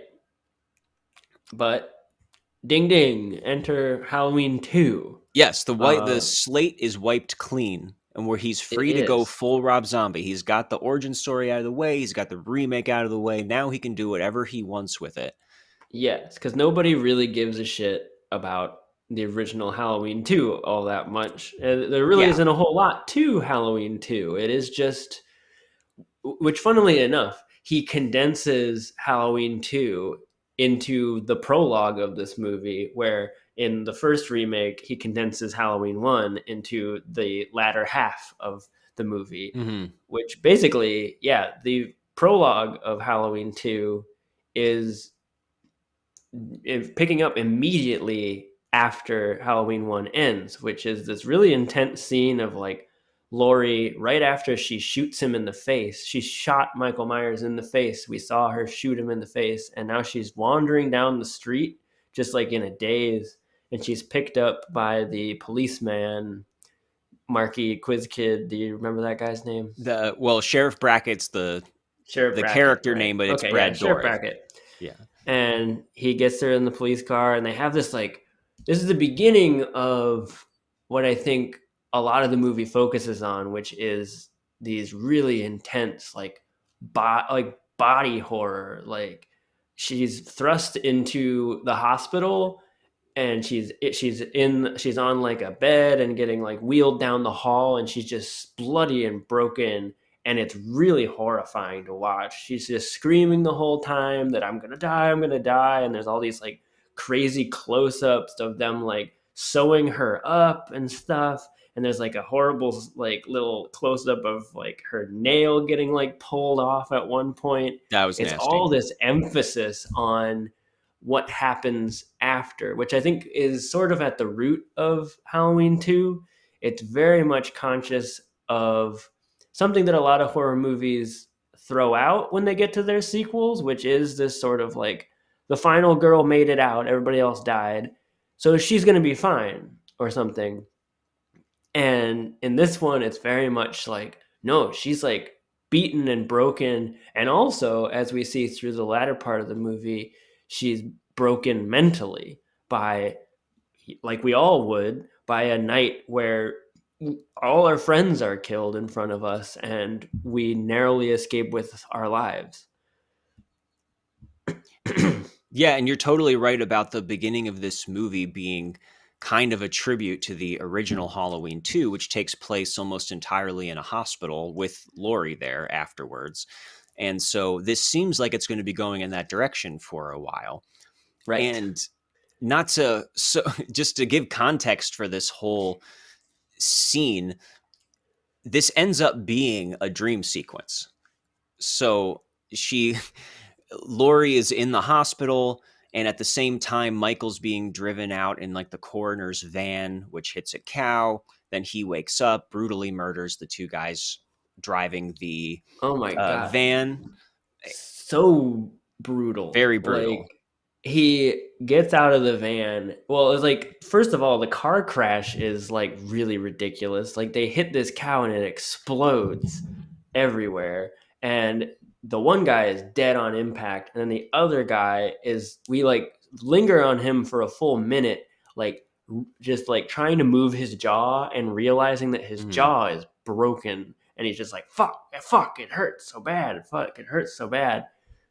And Michael, meanwhile, like bursts out of the back like the Incredible Hulk he is in this movie, picks up a piece of glass and cuts his head off.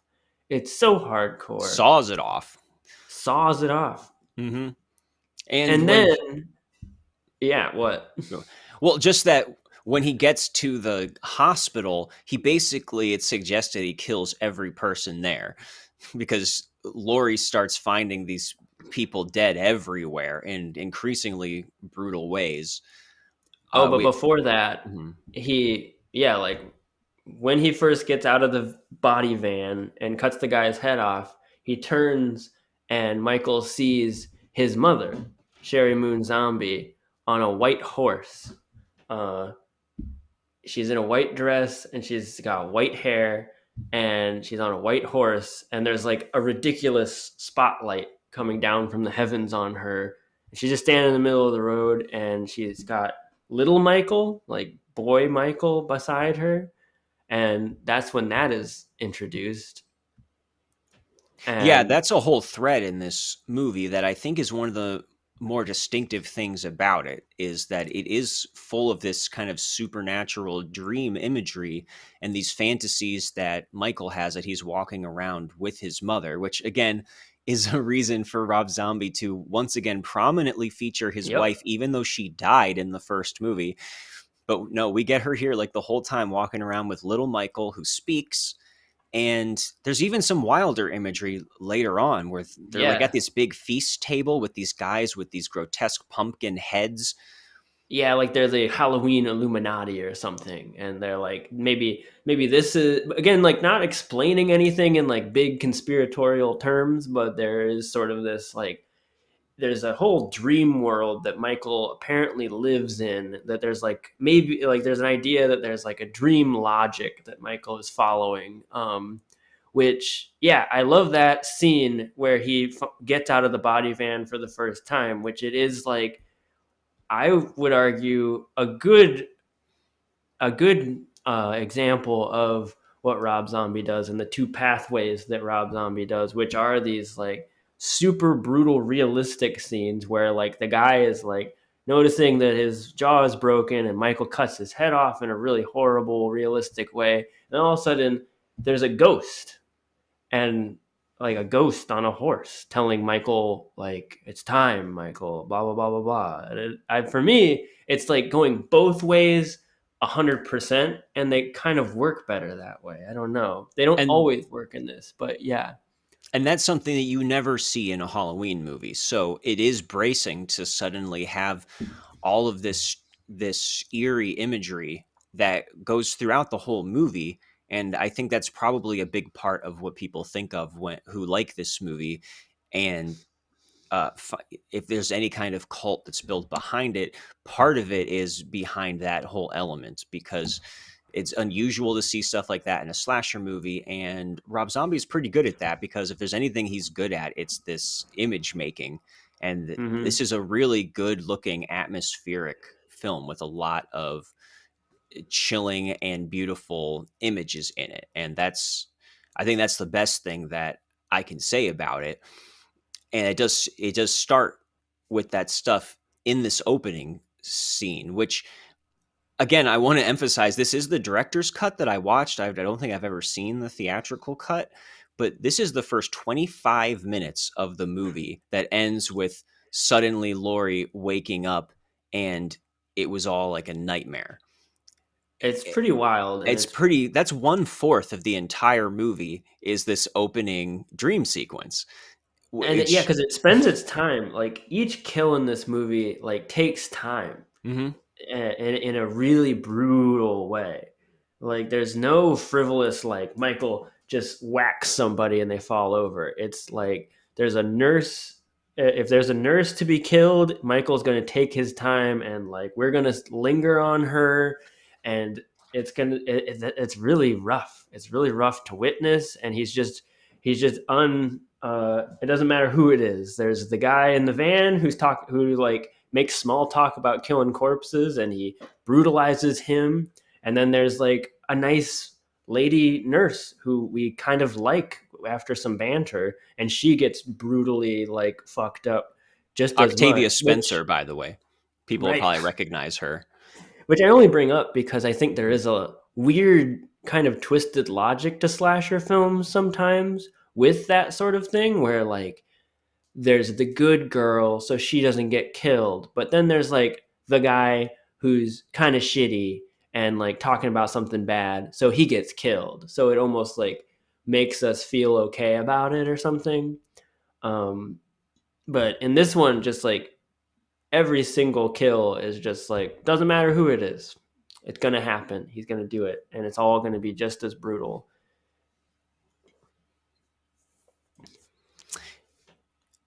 Yeah, so It was all a dream, it was all a dream. And but I now think, reality. so I want to say that my favorite stretch of the movie is that first 25 minutes, because it's just one long set piece. And we Totally get, fair. we don't have to worry necessarily about the dialogue and the characterization. It's all the goods there. You get to see a great demo reel of what Rob Zombie's Halloween can look like. After that, we get a title card that it's 2 years later, although I think I read that in the theatrical version it's only 1 year later, but whatever. And this is where things do get rougher for me, because we have Laurie, who is clearly going through this, PTSD and is all messed up. And she's living with Annie and Sheriff Brackett, so we get all that stuff held over from the first movie. And they live in their punky house, and exactly, punky clothes. They're her all trauma, real edgy corn listeners. Her trauma has turned her into Rob Zombie's dream girl. That she has all the tattoos and the clothing and listens to all the bands that he loves. So her and all of her hot young friends have like Alice Cooper posters, Black Flag t-shirts. They listen to MC5 at work and jam out to it. And I'm like, okay, it's sure, a little Rob. Silly. It's pretty silly a lot of the time. And the lines are not great. And there's very much like the one girl who's just like, what if I showed my titties right now? What if I did that? And it's just like Rob Zombie is like, this is how women are, Oh, yeah. And again, regardless of the age, gender, personality of the character, they all speak in these vulgar, dumb sex jokes. They're always grabbing a bottle of milk and pretending to jerk it off and rubbing bagels around their tits. And that's how people talk in Rob Zombie movies. And I think that's kind of a bad sign, because this, once again, is a very, very long movie and spends a lot of time on Laurie's PTSD. And that basically has just lots of her lashing out.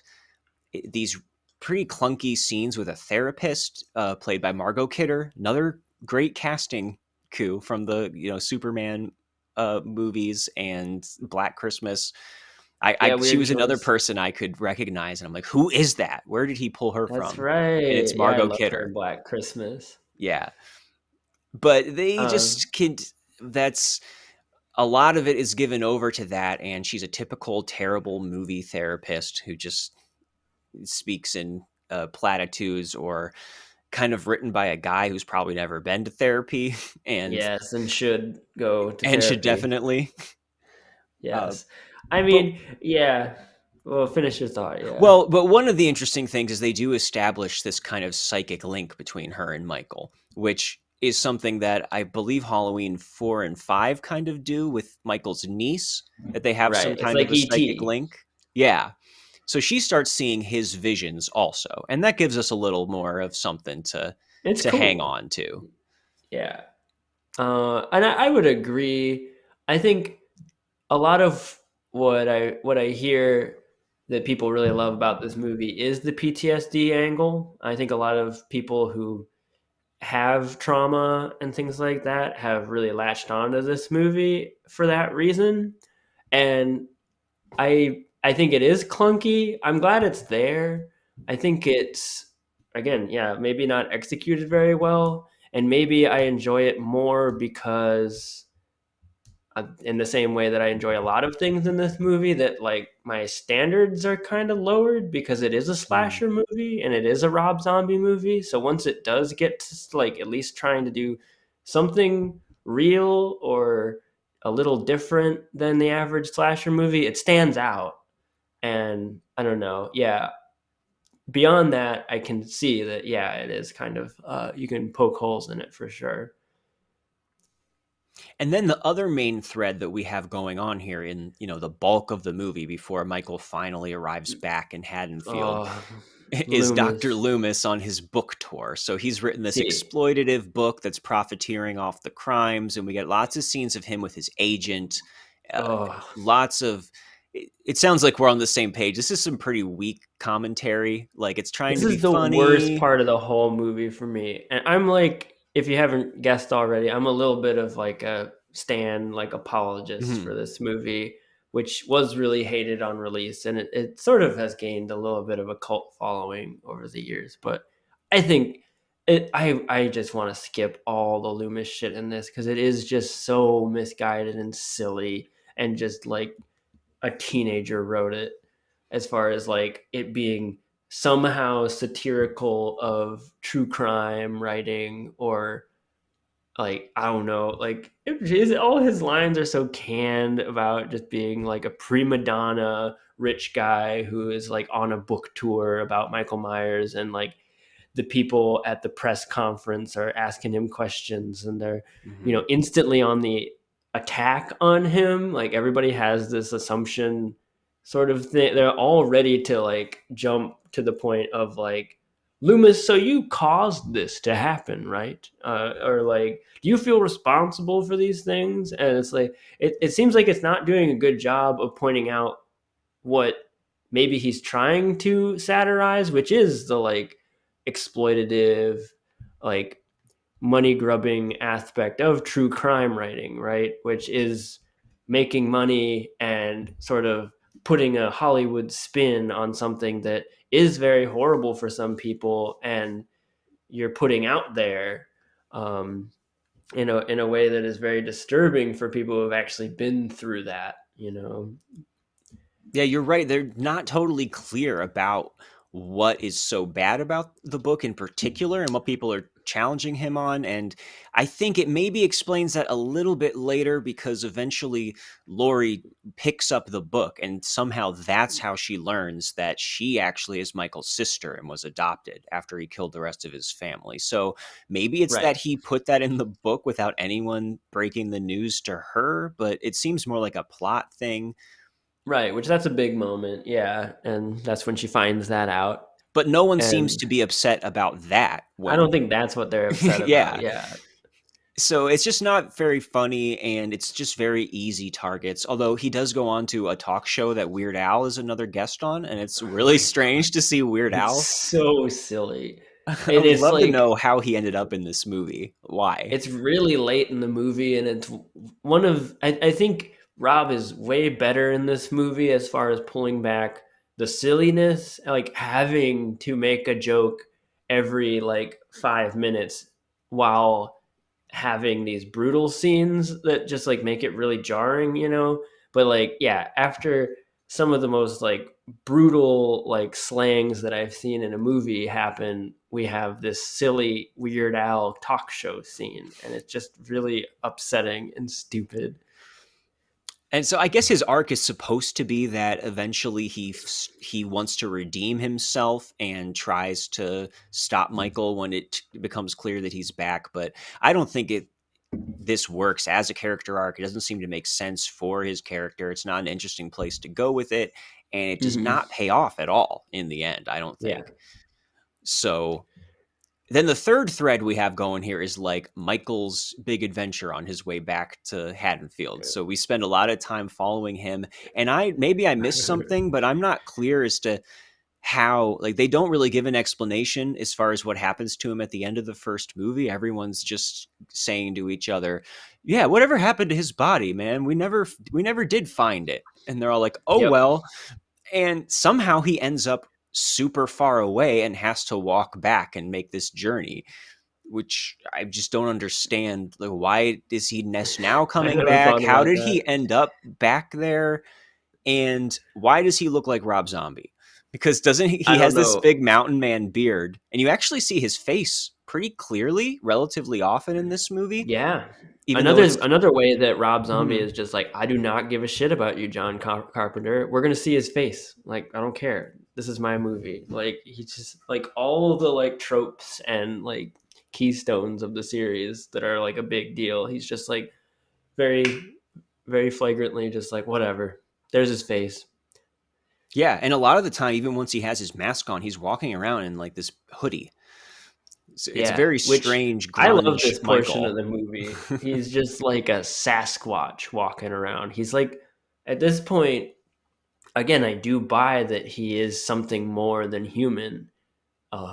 He's marching around. He feels like Sasquatch or the Swamp Thing or something. He's just like in the woods walking around and just picking off people as he goes. And like, again, just like really like high octane, crazy kills that are going on, or just like people getting run over by Michael Myers, just like getting blasted by Michael Myers, not just getting stabbed, but just like getting blasted by him, which is like, I don't know. Again, I appreciate that about this movie. If you're gonna make a movie where like that is really, that's the thing about slasher movies. Like the big part of it is the kills, and Rob Zombie puts so much effort into these kills and into these, although sometimes too much effort, which I think, you know, setting up the scene around the kill sometimes gets tedious, which there's like a whole sequence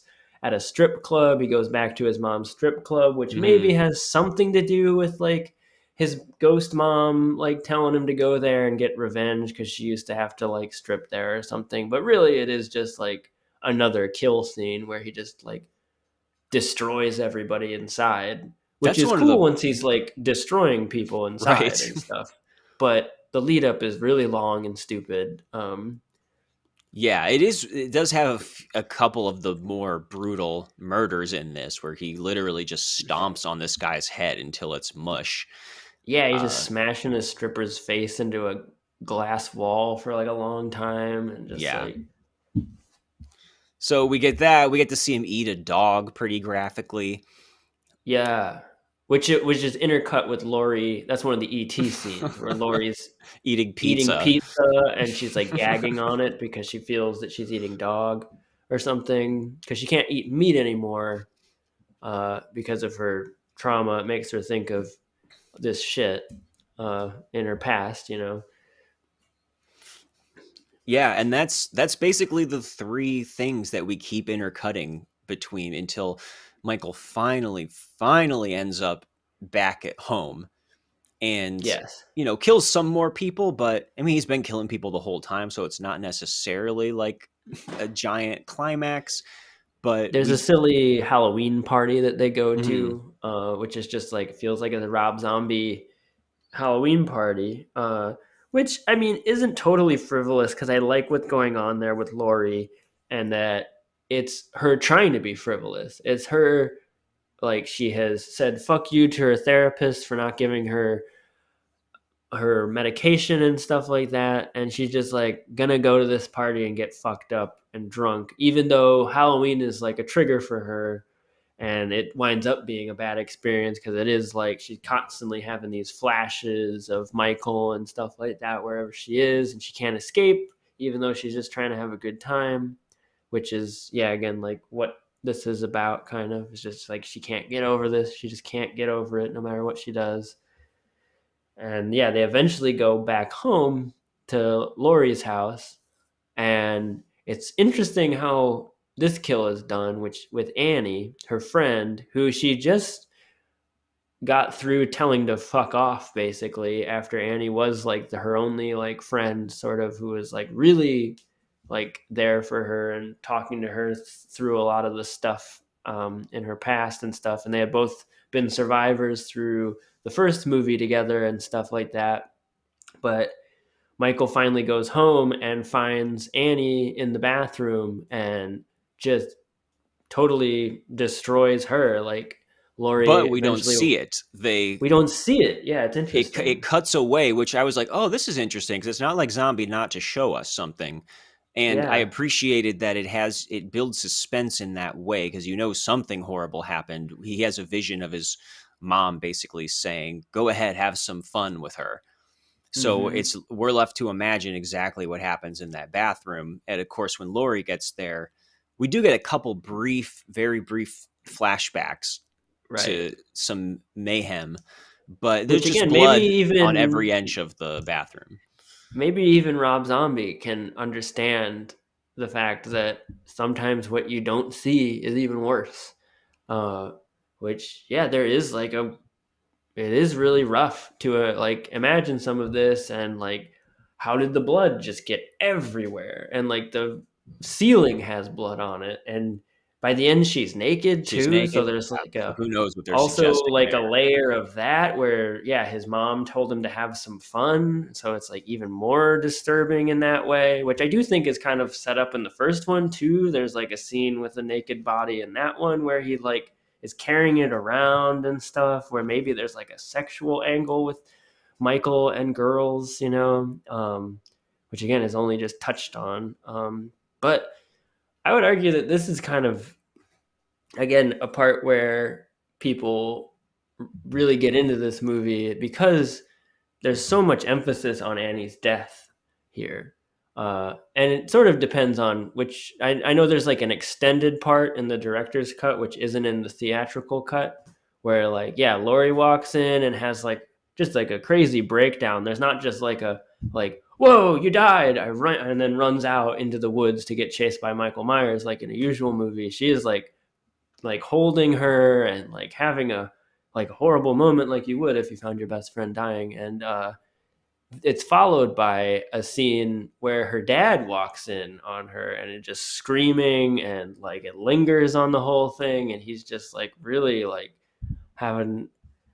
he's having a traumatic moment where he sees his daughter dead. And then we suddenly get these flashes back to like a childhood home video of her as a little so girl. Heavy-handed and intense. And there's this like kind of Enya sounding song, like music behind it. I think that's what was not in the theatrical version, is him discovering her. And this, it does seem kind of random that suddenly we're seeing a home video. Like, I guess that was just Zombie's way of, he's remembering her as a little girl, and that's why he's so upset. And yeah, we get it, but it's not the kind of thing that you usually linger on in a slasher movie. So that's probably what got people's attention. Yeah, which I do appreciate that. I still think, even though there is more development of Annie than you usually would have of just like a secondary character who gets killed as like a catalyst for the third act of a slasher movie, there still isn't much. I still wish there was more in the earlier part of the movie. It would have given more gravity to the whole thing. And it's like Annie has no trauma at all, where she, in the first movie, you think that she's killed. She just barely survives it, and her boyfriend gets killed. But the movie acts like Laurie is the only one who went through something that night, and Annie is just snap out of it. Yeah, I mean, so Annie has like a short little speech in it where she like says like, I put up with all your shit and I help you with all your shit. You think you're the only one going through shit, and like, which, I mean, maybe that's kind of real, I guess, that there's like, she's the one who had to like just decide to be strong or something, but maybe she's not as strong as she used to be, as she could be actually, or she says she is, but I don't know. That's not really explored. It's just, it's like it's not even acknowledged until that point. Yeah. Which is kind of strange.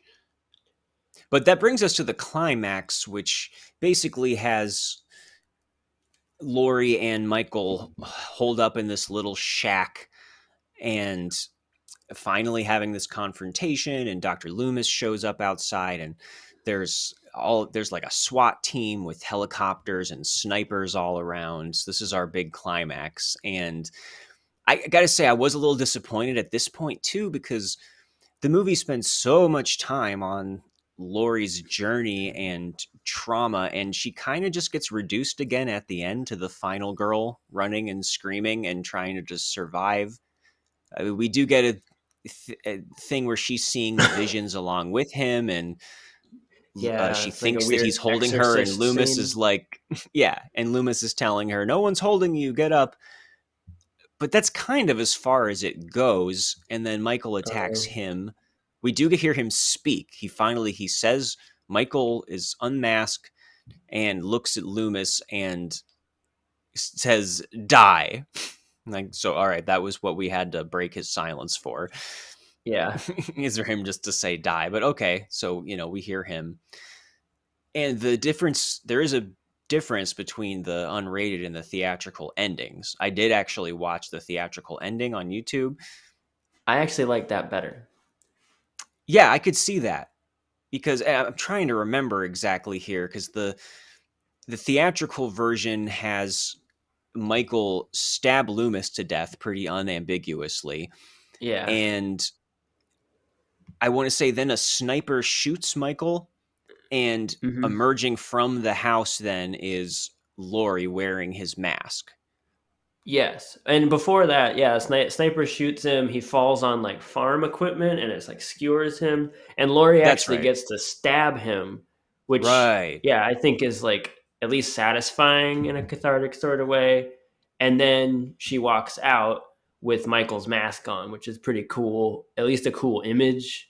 And I don't know, communicates a callback to a lot of the other sequel endings, which often is just like the message is always just like it just never ends. The evil just continues, and it's just been transported to another person now, and there's no escape from it. But I don't really like because doesn't Laurie comes out and she seems like she's possessed in the director's cut, and she's just like sort of become Michael Myers. She doesn't have the mask on, and she like tries to stab Loomis like Michael Myers would want to stab Loomis. So it's sort of like he's like controlling her, and then she just gets shot by the cops. So I think maybe is really lame.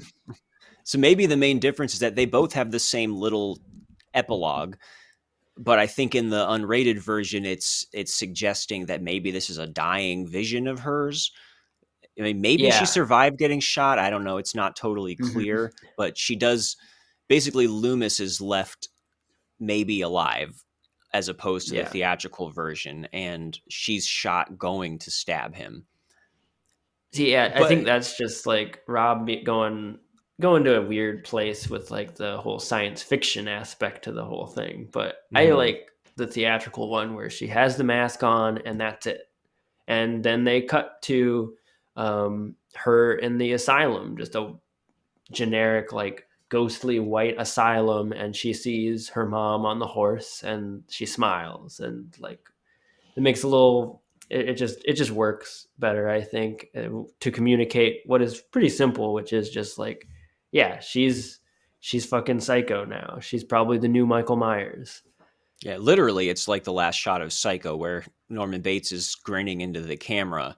Yeah. And seems like he's totally been taken over by Mother, and maybe this is all going to just continue. And I think that specifically recalls... interesting. Gotta be. Yeah. And I think it specifically recalls the ending of Halloween 4. Isn't that where the little girl, his niece, ends up killing her mom at the end? Sorry, spoilers for Halloween 4. Yes, where she has the clown mask on now. And Loomis is like, oh, God, it's starting again.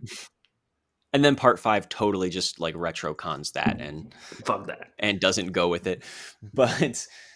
And I think that I was a little underwhelmed just because I was expecting that to be where this went the whole time. Why else would they be establishing this psychic link and everything? And I knew that it happened in the 4th movie. So it did seem like kind of an obvious ending, especially once again for us spending so much time with Laurie up to that point. And I think that a lot of that just speaks to Zombie's weaknesses as a writer. And as far as I know, all of his movies so far, has the sole writing credit. Like he doesn't want to share that with anybody.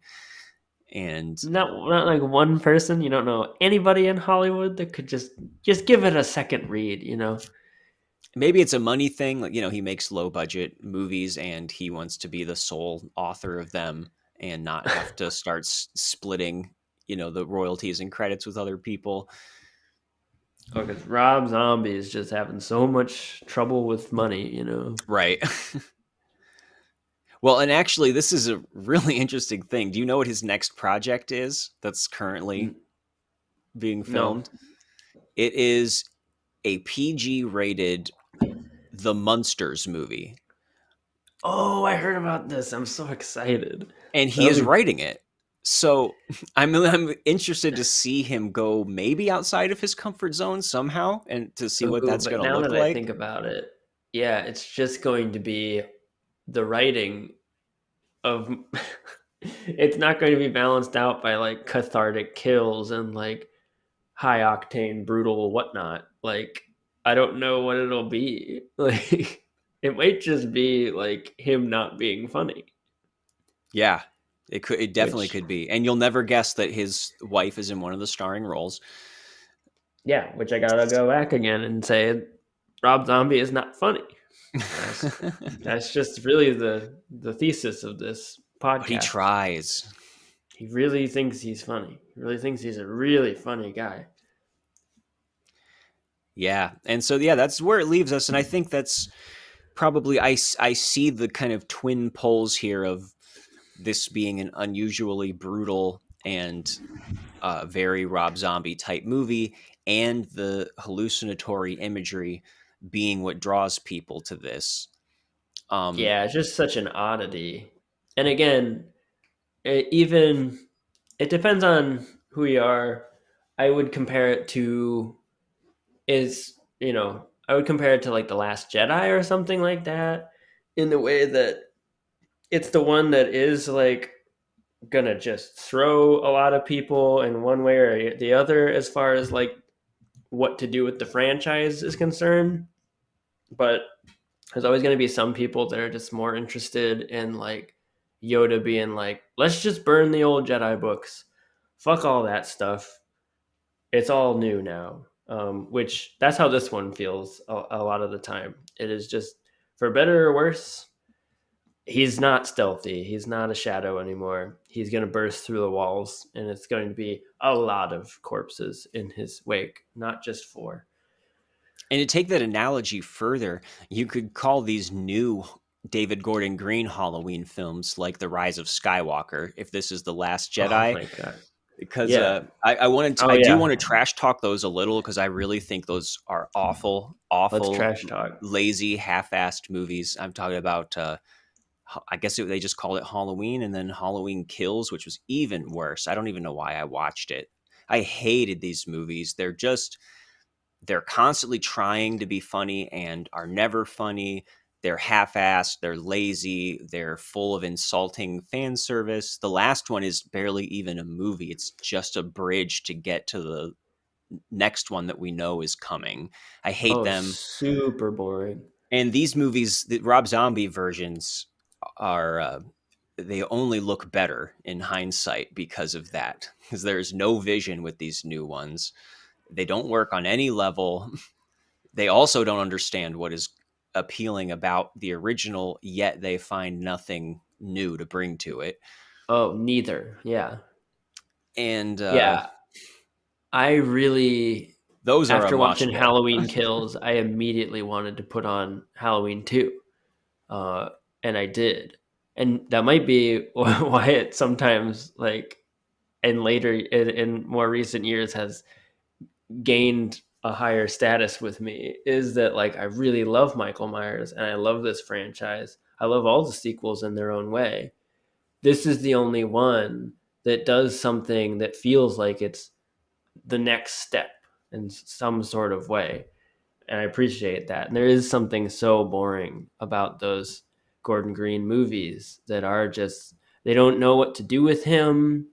And to talk about, again, the sort of weird idea of how, like, trying to prime an audience to feel about the victims that get killed.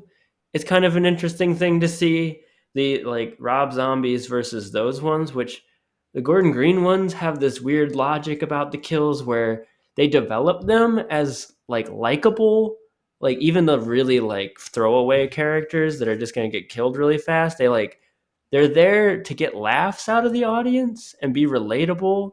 And then Michael comes in and their logic is that like, now Michael has killed someone who like made me laugh. So now I just hate Michael a lot. Where Rob Zombie's logic seems very much surrounded in like, I don't know, it's more in that old school, like it doesn't matter. Chaos doesn't choose, and it's just going to like attack whoever is there.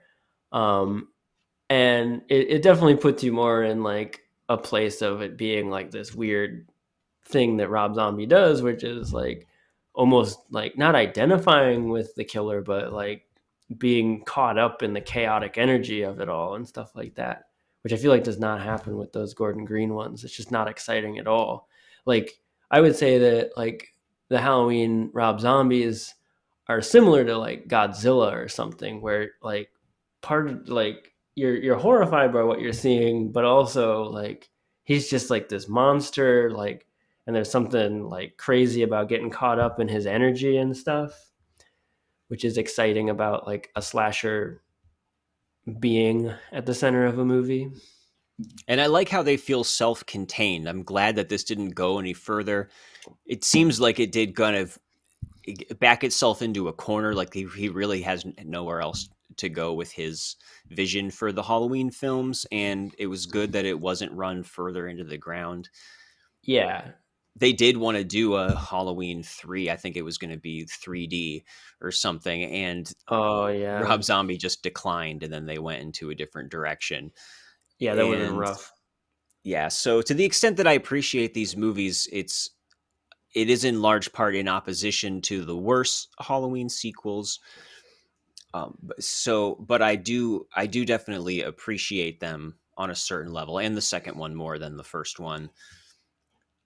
But I do think that even the second one still still has Rob Zombie's very predictable strengths and weaknesses very much on full display, as all the rest of his movies do. So it'll be interesting to see what he does with a PG-rated Monsters movie, given that we've seen over and over and over again the only thing he's really interested in doing. So now let's see, maybe he'll be like Eli Roth, who started doing like these big, almost like kids horror movies for big studios. Yeah, that'll be interesting. Well, I mean, yeah, and for me, this one, I am right there with you on all the weaknesses. Like, this is also a buffet of all the bad things that Rob Zombie does, for sure. But for me, it's the showcase of what he does best, which is just, if you want to, let's not fuck around. Like, you want to make a brutal scene. I wish he would make more movies that are this bleak. Like, I think he's actually better at that than this whole, like, kitschy, cartoony thing. Like, I think it's best when this movie is just black as night and just incredibly bleak and just hopeless, and just the kills are just brutal and inescapable and just so off-putting. Like, I just really appreciate that here. I think he can do that. Few people can touch like his energy in some of these just like really brutal scenes. All right, so I don't think either of us are going to be unwatching this one, right? Well, I definitely am not. No, me neither. So, all right, and then soon enough, we'll see what kind of gritty origin story he brings to Eddie Munster. Yes. Can't wait. We should. I can't think of any Eddie Munster lines that I can throw in. I don't know. We should find the most unwatchable PG-rated movies. Do an episode on those. Oh, there's plenty. Yeah. That's where I'm going to swing things. Cool. Well, we done here? Yeah, I think this is our... wrap the episode up before Seth is completely shrouded in darkness. I like how... That's how we know the episode is over, is when we can only see the whites of his eyes. I start like as a pale ghost, like Sherry Moon Zombie, and then I float into darkness.